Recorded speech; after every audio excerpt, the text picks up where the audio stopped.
Hello mga ka-chofam! Welcome back to our channel! Matagal tayong hindi nakapagkwentuhan gawa ng naging busy ako nitong mga nakaraang buwan kasi nga nag-apply ako sa Korean citizenship. So, kailangan kong mag-aral kasi may interview. So, gusto kong i-share sa inyo yung resulta ng aking pag-aaral din, yung interview. Nag-apply ako ng Korean citizenship sa immigration February 14. Tapos, pag-apply ko, sinabihan ako doon na maghintay ng 5 to 6 months para sa interview talaga. So, maghihintay. Pero, habang naghihintay, kailangan mag-aral.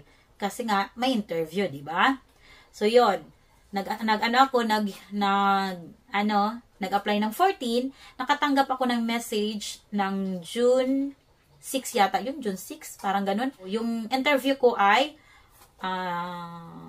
noong July 5. Pagka-apply ko sa immigration kasi may binibigay na aklat. Kapag mag-apply ka ng citizenship, meron silang binibigay na aklat. Pero yung nangyari sa akin, wala silang binigay na aklat. Kasi yung, sabi nung nag-process ng papers ko, i-download ko na lang daw. Kasi nandun yung site, binigay sa akin, i-download ko na lang daw yung aklat. So yun, wala akong aklat na nabasa kaagad pagkatapos kong mag-apply. Kaya yung naghanap ako ng mabibilhan ng aklat. So merong Pinay na nagbebenta sa Facebook, yun. Bumili ako doon. Pero, medyo, ewan ko kailan ko ito natanggap. March ko na yata ako ayan. March ito. March ko na siyang natanggap ito. Nakabili ako March na. So, hindi kaagad ako nakapag-aral noong pagka-apply ko kasi wala akong aklat. So, bumili ako nito. Ito, may English translation siya. Ito, wala. Pareho lang yung content. Nabili ko ito sa Pinay. Na, Korean citizen na rin. Kumbaga yung mga naipon niyang reviewer dati, kinumpile niya. So, eto na. Translate sa English. Maganda rin to. Maganda siya. Nag-umpisa talaga ako mag-aral ay March na. Yan, March nagkaroon ng aklat. Nag-umpisa ako magbasa-basa. At pumasok din ako sa Multicultural Center. Merong, pumasok ako para mag-aral. Nagpuyat talaga ako para sa interview. Kaya naman, sa awa ng Diyos ay naipasa ko yung interview noong July 5. Thank you, Lord. O, diba? Nasulit din yung aking pagpuyat. Kasi napuyat naman talaga ako sa pag-aral kasi madaling araw ako nag-memorize. Kasi fresh pa yung utak natin dyan. Maagang natutulog, tapos maagang gigising para mag-memorize. At ang reward ay, yun, naipasa natin yung interview. O, diba? Thank you, Lord. Hindi na uulit. So, yun. Nabawasan na yung aking iniisip. Kasi, ang hirap na, parang ang hirap gumalaw kapag may iniisip ka pang, kailangang ipasa. Kaya ako, nag-quit muna sa pag-vlog, nagpahinga para mag-aral talaga. Yung bunga nga, eto na, naipasa natin yung interview. Kaya, giging Korean citizen na tayo. Maghihintay na lamang ako ng yung oath-taking, magkaroon ng certificate, ewan ko, medyo matagal din yun, parang 3 months din yata to 6 months yung paghihintay para makapag-oath-taking. Para magkaroon ng certificate, Korean, parang Korean certificate na yon, at saka ng ID, Korean ID na, o diba? Maghihintay na lang ako. Nabunutan ako ng nabawasan na yung ating bigat sa dibdib. Yung iniisip natin, yung iniisip ko kasi, kailangan ko talagang may pasa ito para makapag next step naman tayo, di ba? Step by step kasi mahirap pong pagsabay-sabayin. Hindi ko kaya. May mga anak pang inaasikaso, di ba? Mahirap 'yon. Salamat mga ka-chofa, yung mga nag-stay diyan kahit na medyo matagal tayong hindi nakapag-vlog. Maraming salamat talaga na nandyan pa rin kayo. Pero tinitingnan ko talaga yung aking account. Merong mga, nag-unsubscribe kasi bumabawas yung subscribers ko. Eh, kunti lang yan. Kasi ko, hala, may nag-subscribe, may bumawas. Siguro, bakit kasi hindi ito nagba-vlog? sabi ko, nawala na. Sabi niya, hindi ka na nagba-vlog ha, bahala ka nga dyan. So, yun nga, kasi busy ako. So, ngayon, tapos na yung pinagkabisihan ko. So, next step naman. Pero saka na yun, nagre-relax muna ako kasi napagod ako sa pag-aaral talaga para sa interview. So, ngayon naman, isi-share ko sa inyo yung mga ginawa ko na preparasyon para sa interview. So, ito ay makakatulong sa mga Pinay na mag-a-apply rin sa Korean citizenship. Yung interview sa immigration, yung kasali doon ay yung pagkanta ng national anthem ng Korea, yung may babasahin kang paragraph, tapos may question, at saka merong 15 questions galing doon sa aklat na bigay ng immigration. Yung laman ng aklat na pag-aaralan ay yung history, laws, politics, merong syempre culture and tradition, at saka yung social life. So pag-aaralan, medyo marami siyang pag-aaralan na kailangang ma-memorize para masagot yung tanong. 'Di ba? So, yun. Kaya doon sa mga Pinay dyan na mag-a-apply ng Korean citizenship sa immigration, magpapa-interview. So, yung maibibigay ko sa inyong tips para pumasa ka agad na hindi na umulit. Una, kailangan ninyong mag-aaral talaga. Magbigay ng oras sa pag-aaral. Kailangan meron kayong aklat na pag-aaralan.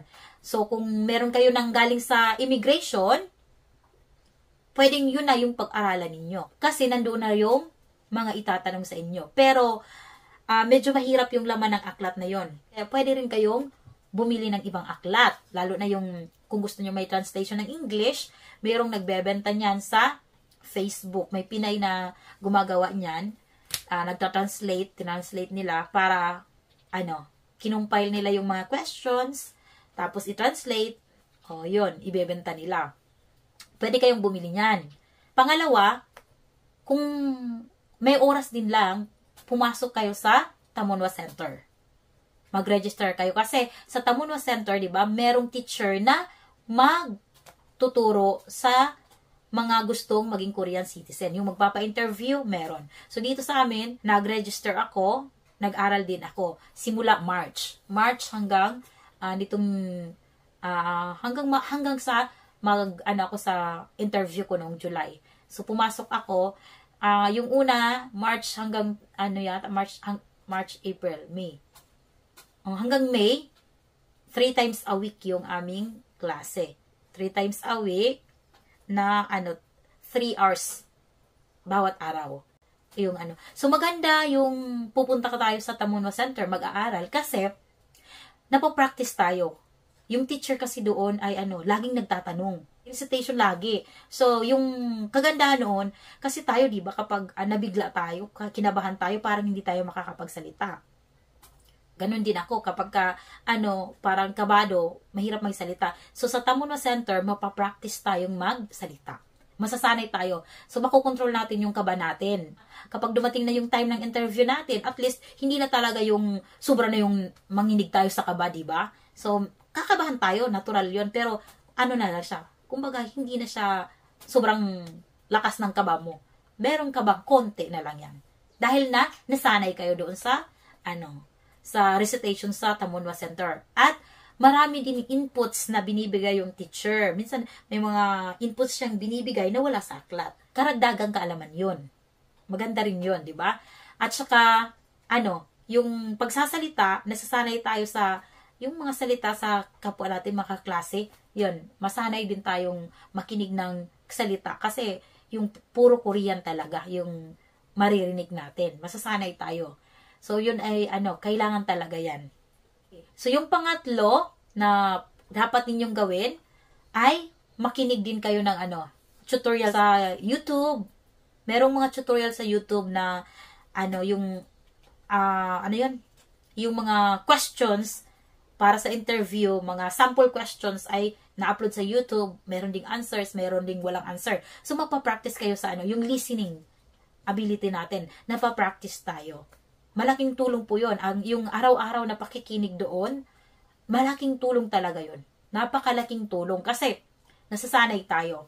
Yun nga lang, yung ano ko, hindi pwedeng makinig lang tayo. Hindi pwedeng hindi tayo tumingin sa aklat. Kailangan alam natin yung mga words. Kasi hindi naman lahat, hindi naman automatic sa atin na pagtanong, agad-agad nating masabi yung sagot natin. Minsan, nandyan siya sa isip natin, di ba? Alam natin, pero hindi natin masabi. So, yung kagandahan, kapag nabasa mo talaga, na-memorize mo siya, nabasa mo siya sa aklat, alam mo yung words. Alam mo yung term, nakasulat yan sa isip mo, mai-imagine mo siya. So, kahit medyo matagalan kang magsalita, makukuha mo yung answer. Mahalaga yung talaga tayo magbasa, mag-memorize. So, okay, yun ang ginawa ko. Yung pang-apat na ginawa ko, yung pang-apat ay iwasan ang social media. Ayun, mag-log out muna tayo sa ating social media accounts. Yung Facebook. Kasi, kumakain siya ng oras. Kumakain siya ng oras. Hindi mo namamalayan, titingin ka lang, may titingnan ka lang, pero, ayun, natagalan ka na, kadalawang oras ka na pala doon, wala ka ng oras, napagod na yung mata mo, hindi ka pa nakapag-aral. So, mahalaga yun na log out muna tayo sa social media accounts natin. Kagaya ng ginawa ko, kaya hindi na ako nakapag-vlog muna, pasaglit-saglit lang ako mag-upload ng kung ano lang, kasi, umiiwas talaga ako sa panunood, yung Netflix, hindi na muna nag-Netflix kahit gusto kong manood. Minsan na lang talaga pag as in bored ako, yung parang wala talagang interest mag-aral, kahit anong pilit, parang hindi pwede. Yun, nililibang ko muna yung sarili ko. Kasi may mga time talaga na gusto kong mag-aral, pero alam mo yung isip mo, parang wala siyang gana, kahit anong pilit mo, parang wala. So, yung ginagawa ko niyan ay nililibang ko yung sarili ko. Yun, pwedeng manood muna ng saglit ng Netflix, pwede rin manood, minsan rin ako sa Facebook kahit saglit, kalag out ako, lang naman ako, magsaglit lang, lang talaga, minsan siguro lang yan, parang nalulungkot ako, parang siguro ganun. Kaya minsan, kahit nakalag out ako sa Facebook, saglit lang akong mag-login, tapos titingin-tingin lang, tapos, ayun, medyo parang gumagaan yung pakiramdam ko, nabubuhay ulit. Nawala na yung lungkot ko. So, yun. Balik na naman ako sa pag-log out. Kasi, yun, kumbaga, kakain talaga yan ng oras. Na dapat doon ka sa pag-aaral mo muna. Kasi, isipin niyo dapat maipasa nyo sa, first interview nyo para hindi na kayo mahirapan. Hindi tumagal yung yung stress ninyo sa pagkakaisip na sa interview. Kaya, itodo na ninyo yung pag-aaral ninyo sa umpisa pa lang. Karagdagang tips, kapag magpapa-interview na, kailangan yung action, yung attitude, higing magalang natin, kita natin yun. Sa araw ng interview talaga. Sa interview, merong dalawang nag-interview doon sa immigration, dalawa lang sila, salitan silang magtatanong. Pag magpapa-interview nga pala, kailangang yung formal attire. Yung talagang, yung suot mo ay, yung bang parang pang-opisina rin. Hindi yung naka-pants or naka-shorts, hindi ganun. So, yung iba dito, yung talagang yung pang-opisina, naka-suit sila. Pwede ring dress, long dress, wag yung nakikita yung, So, yun ang preparation na ginawa ko para sa interview. At yun nga, sa awa ng Diyos, naipasa natin. First, lang natin, interview, pasado na tayo, hindi na tayo uulit, o, diba? Thank you, Lord. O, diba? So, yan lang yung mai-share ko sa inyo ngayon, na sana makatulong din sa inyong preparation for the interview. Para ito sa mga Pinay, diba? At doon naman sa mga nakaantabay dyan, nakaka-chofam natin, ready na kaming mag-vlog ulit. Kasi medyo may oras na tayo, maliban na lamang kung mabibisi na naman tayo kung anong pagkakabisihan. So, gusto ko rin talaga mag-vlog. Kasi pagba-vlog ko, dito lang ako nakakapagsalita talaga. Kasi wala akong makakausap dito. Yung asawa ko nandito naman, pero bihira yung magsalita. Kaya, napapanis yung laway ko. Napapanis yung laway ko maghapon na walang kausap. Kaya magandang mag-vlog kasi, ayun, hindi mapanis yung laway natin, di ba? Ay, kayo yung kausap ko. Kaya maraming salamat sa inyong pananatili, sa pag-antabay, sa panunood, at sa hindi pag-iwan sa amin. So, hanggang dito na lang mga ka-chofam, yung vlog natin ngayon. Maraming salamat sa inyong panunood at kita-kits tayo sa susunod na video. God bless!